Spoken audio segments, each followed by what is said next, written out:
brings you better coverage of the teams you're passionate about than these guys. Try some more. This is DJ and PK on 97.5, the KSL Sports Zone.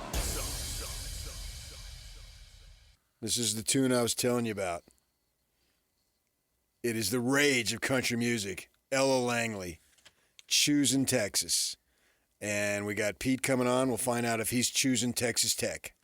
Pete Sousa joins us, covers the Big 12. Pete, good morning. Hey, DJ PK. You know, it's funny. I'm from Philadelphia, but I live in Texas now. So it's a short trip tomorrow for me to the Star and Media Days. So, yeah, with that song rolling in, to Texas Pete here with you. I choose Texas. I choose Texas. That song has caught the country world by storm. I think it's been like 12 weeks, number one or something like that. It's quite the popular tune. And if they had any more of a reason to be proud around here in Texas, they have another one. Yeah, it's very, very popular in these parts too. And you're from Philadelphia? Yeah, right outside. I grew up right where Villanova University is. So that first win of the season last year for BYU was a tough one for me because it was a loss. I've always followed Villanova sports. My mom worked there, during the Raleigh Massimino era. I kind of grew up in the shadows of the university. So it was some good times. So what was your Jersey Shore of choice? Was it Ocean City? Avalon. And I never, we never, not like we were totally slumming it, but we never had a place down there. So I would go and hang with friends that had houses, maybe Avalon or Ocean City. But most of my time was spent in Avalon. I love the Jersey Shore. I miss it. Me too. There you go. Where are you from? What's your relationship with the Jersey Shore? All right, sorry, people. We're not going to talk Big 12 today. PK's going down memory lane. I was born in North Jersey. My sister went to Glassboro. I lived down in South Jersey for a bit, had a job at a slide at Ocean City. And I'm not sure all these years later how I ended up in Utah, but here I am.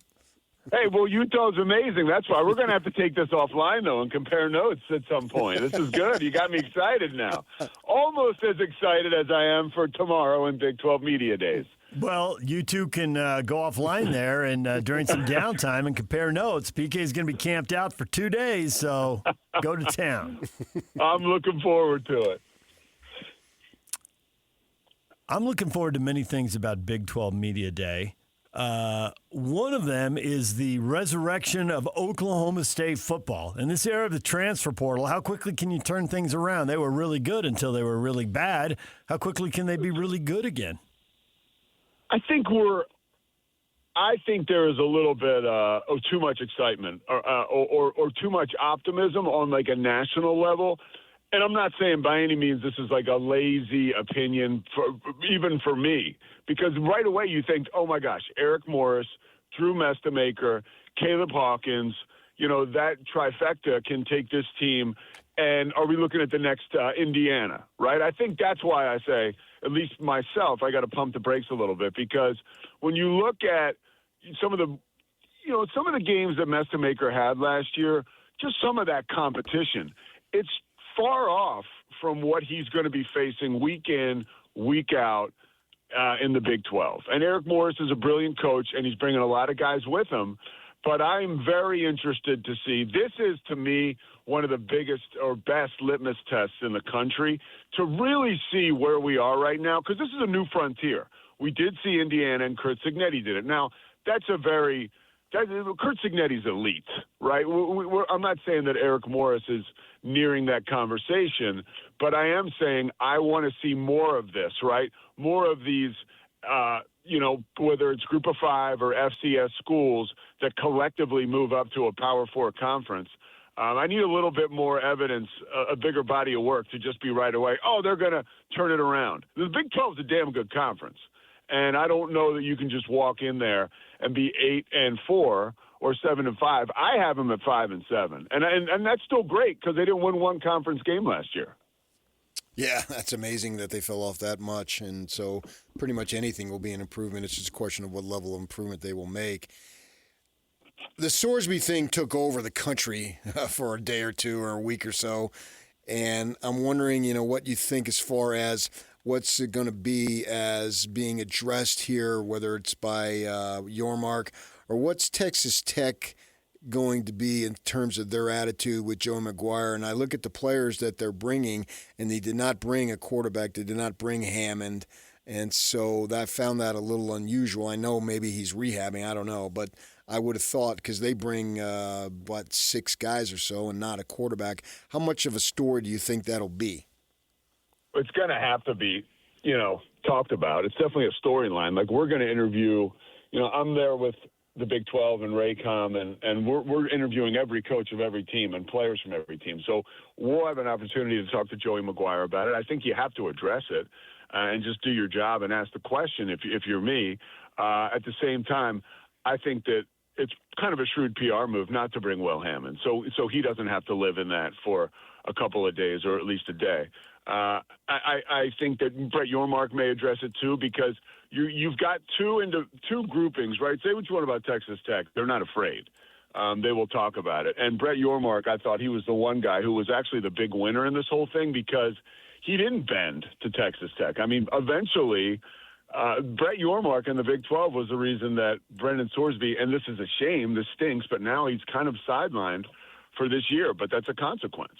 But all that being said, I think Will Hammond, I don't think it's that much of a drop-off. I think the number one question mark is Will Hammond's health. And from what I'm hearing, he'll be ready to go week 1. Initially, we thought, okay, maybe it's week 3, Houston.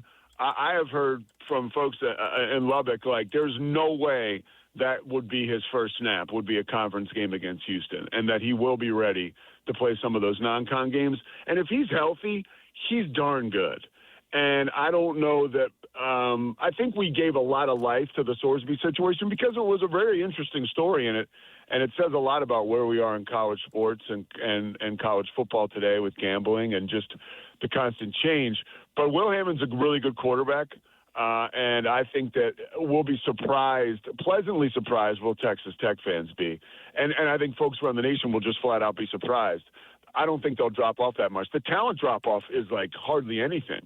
It's just a matter of, how well will he do physically, like a re-entry point into day-to-day, because that was a bad injury, and it was October, so it hasn't even been a year yet. You mentioned Texas Tech, that conference opener week 3 with Houston.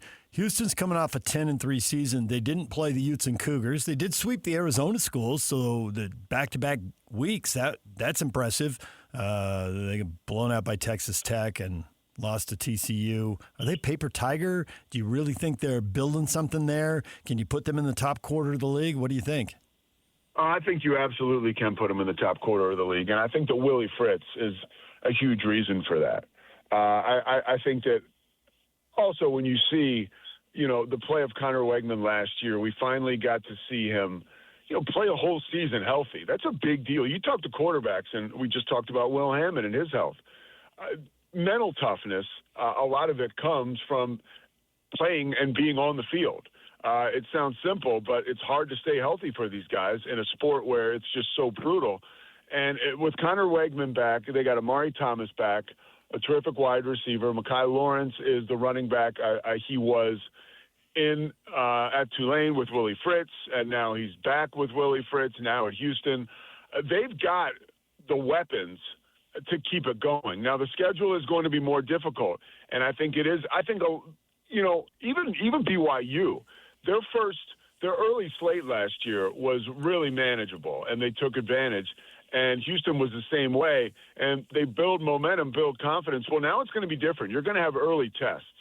And, if you get knocked on your back in week 3, and beat up real good, how are you going to respond?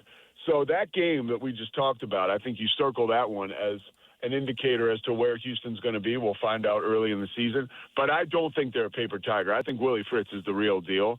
And he was almost, to a fault, so patient as a coach. He was not like in a rush to get anywhere. So that's why he didn't really come on our radars till about 10 years ago.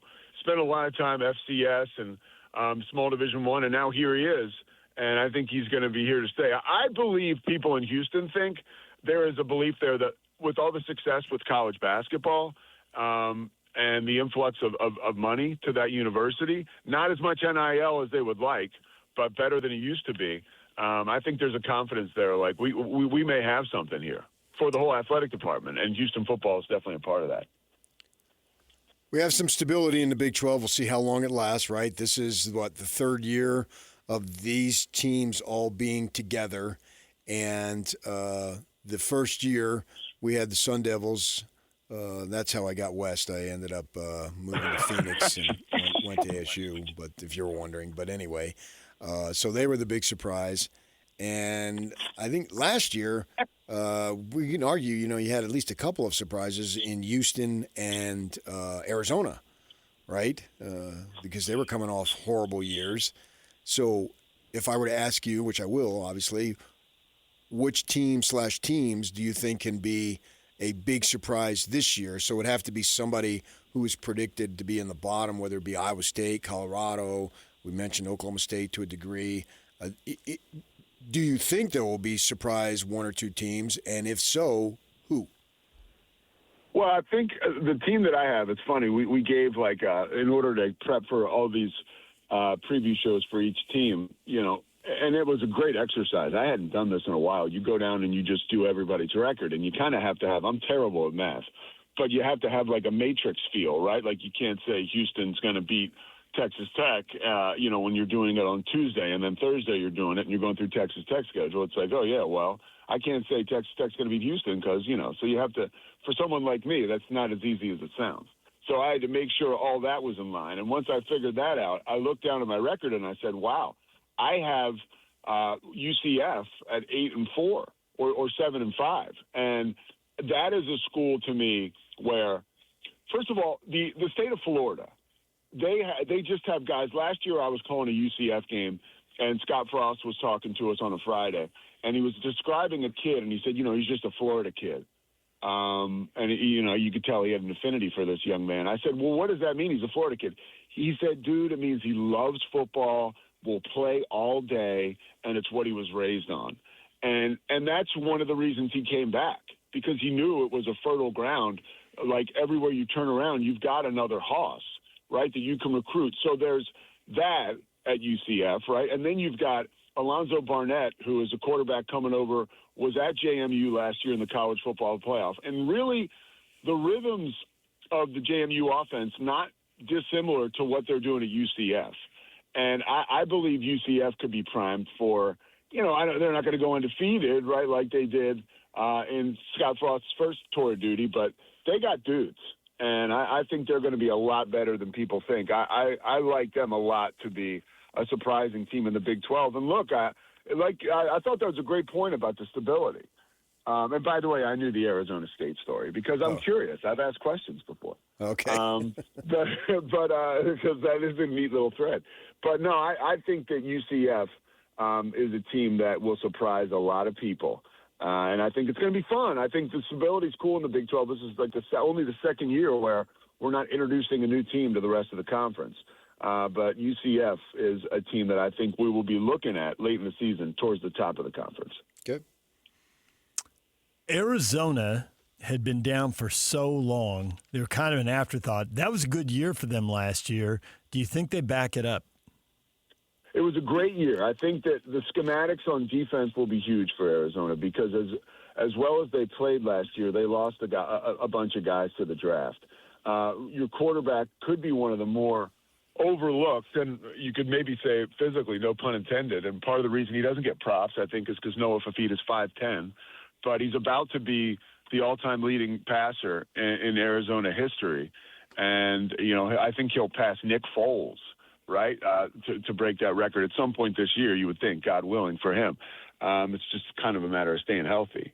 But what Brett Brennan has done as far as infusing confidence into his entire roster, like a belief of winning, they ended last year really hot. Now, defense had a lot to do with that. So their ability to maintain or sustain success defensively will really dictate a lot of their success. But the pieces are there. The excitement is there. I grew up, I love the Desert Swarm. I mean, Dick Tomey, it's there. It's there for Arizona. People really care in Tucson as well.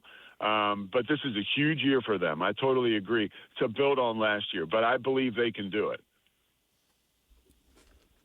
We want to see the Big 12 succeed as a conference as much as possible, and it's been a little bit of a bummer that they haven't gotten 2 teams into the playoff. Do you think that there'll be the 2 teams that are left standing when we get to December? Will at least one of them have a bid already secured and don't necessarily need to win the conference title game? Absolutely. And I think it's good news for folks, that follow BYU. I think that the Notre Dame game on BYU's schedule is huge this season because I think Notre Dame's going to be really good. I think the fact that they're playing in Provo gives BYU every opportunity not only to win that game or to make it at least a 1-score game. And then when I look at the rest of BYU's schedule and I see 13 starters coming back, I feel very good about the Cougars going like 11-1 in the regular season. And I have Texas Tech going undefeated. Now, I don't have a crystal ball. These are just, this is just a vibe I have with all the information that we've gathered and the, reporting basically and coverage I do. But I think those 2 teams have a very good chance at making the college football playoff. And I think that this could be the year that they do it. And I think that the non-con opponent like Notre Dame, because Texas Tech's schedule is just not tough. And I would, if you haven't done it yet, just go game by game. It's tough to find a loss there. Even without Brendan Sorsby. I mean, if Sorsby was healthy this year, I saw Brett McMurphy. I read this, but it was an eye-opener that, Texas Tech was going to be a 2-touchdown favorite in all its conference games. So you would imagine they would still roll. That's why they play the game. Upsets happen. But I have Texas Tech and BYU both making the college football playoff. And I think I just gave some good reasons why. When you do that week-by-week thing, when you get to week 2, there's a lot of big, high-profile non-conference games there. Arizona State's at Texas A&M. Missouri is at Kansas. Iowa State is at Iowa. Texas Tech's at Oregon State.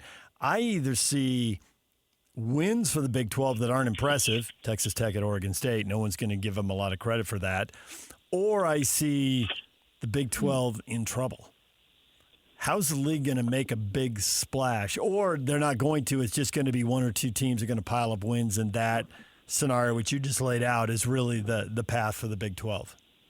Yeah, I believe that is the path. I don't want to say like the conference is top heavy, but when we talk about the playoff, right, we're talking about a 12-team playoff right now, and and I do totally agree. I think that Arizona State at Texas A&M, I'm like, oof, that could be rough. That's just on paper. That's what just jumps off the page at me. I do think Kansas and Missouri. I think Kansas is due there. And I think that Kansas could be a team that surprises a little bit. They got to figure out exactly what's going on under center. But I again, it's so interesting because that's why football is the best sport, in my opinion, because it's almost like every week you're getting ready to go on vacation, right? Like you see who your team is playing and you talk about it all week and you get excited. And then Friday comes and you get in the car and you're headed off to this vacation destination. Now, sometimes the vacation can be a total flop, right? Your team can get whacked. But afterwards, you talk about that amazing or tough vacation, and then you're talking about the next one. And I think that as fans, we get so hyperbolic about, the Big 12 lost a bunch of non-con games, to SEC opponents or opponents from other conferences. But at the end of the year, we're not necessarily talking about that anymore. I feel like that's more of a pride thing at the end of the year, because you mentioned it will be unimpressive wins either way. So down the stretch, though, it's like, where are you standing and do you win? Does your conference win? Again, like I talked about, like, can BYU beat Notre Dame? Because I don't think Arizona State can beat Texas A&M, but I do think BYU can beat Notre Dame, and I think that ultimately the postseason then gives you an opportunity. Like, I'm not saying it was an embarrassment, but I'm kind of like you guys. I want to see the conference do well. It was a total bummer to see Texas Tech get blanked last year. Like, that was just a bummer, and I do think this conference, as it grows, like Texas Tech was not a one-year wonder. And I appreciate the fact that they should be back in the college football playoff with a chance to atone. Can BYU be there too? Absolutely. Do you think Yormark and the conference need to do a better job of politicking? Because it seemed like he low-keyed it in terms of pushing for BYU to get in. Yeah, I do a little bit. I think there's something to be said there. One of the best parts about Brett Yormark is that he's not a yahoo. You know, honestly, like he's not going to tell you the sky is purple. That's just not how he rolls. Which you appreciate, which makes him more measured. And honestly, if you look at what he was working with when he got to the Big 12 and where it's at now, I think he's done the best job of any commissioner in college sports. Now, that being said, sometimes you need somebody to pound their chest for said team, and that's just not his personality. He tries to do it more from a strategy standpoint. Long term, I ride with Brett Yormark anywhere, but I definitely could see how someone is like, hey, you know, why isn't he going all in, 10 toes down, as the kids say, for our team to make the college football playoff? I agree with you there. I definitely see the point there, but I don't think he'll ever do that. Two disappointments, him not selling BYU and selling 2 football bids for the league harder. I mean, maybe be selling that even before you know who the teams are. Yeah, and then I mean, on top of that, yeah. the glass court thing at the conference tournament, that wasn't good. Okay, but let's go. Here's the glass tournament thing. The glass floor thing, because I was boots on the glass, I guess you could say, for that one. But I was calling the American tournament, and then all that stuff happened. I got back to Texas, and the court was gone. Which you got to give them credit for that. Like to do an about face and to eat it, I thought was impressive. But at the end of the day, you could look at the totality of the situation and say, well, maybe that was a little too aggressive with the glass court. Yeah, but I swear, Yormark has done, in my opinion, a tremendous job. Tremendous. When you go down the shore, don't you love a good pork roll? I love a good pork roll. I love Mac and Manco's pizza. I like cheesesteaks too. I like it all, and I like the beach too. I miss it here. I'm around a bunch of lakes in Texas, which I love Texas, but I miss the waves for sure. You guys are lucky. Enough. At least you're close out there. Yeah. See, the thing about growing up in California is the beach was free. I don't know about this beach tags thing. I can't wrap my brain around that. It drives me crazy. It drives me bananas. Just ask the people it drives in me Newport bananas. Beach. Yeah, I mean, I'm a grown man. I'm walking onto your beach. What's going to go down? What am I planning on doing? Am I going to set up a tent there and stay the week? No, I just want to come enjoy the beach. I'll tell people how great it was. Let me hang. I agree. Yeah. Pete, thanks for the time. We appreciate it. As always, you and PK can spend a couple days comparing notes in Texas. I'm looking forward to it. Guys, thank you so much. PK, I will see you at the Star, baby. Okay. Keep it soon. All right, thanks, Pete. Choosing Texas, I can tell. Big T, Thurl Bailey joins us at 9 o'clock. Big game for the Jazz tonight. Jazz and Grizzlies. Cam, Boozer, Darren Peterson, the number 2 and number 3 picks in the draft playing tonight. We'll talk with Thurl about Peterson's debut. Stay with us.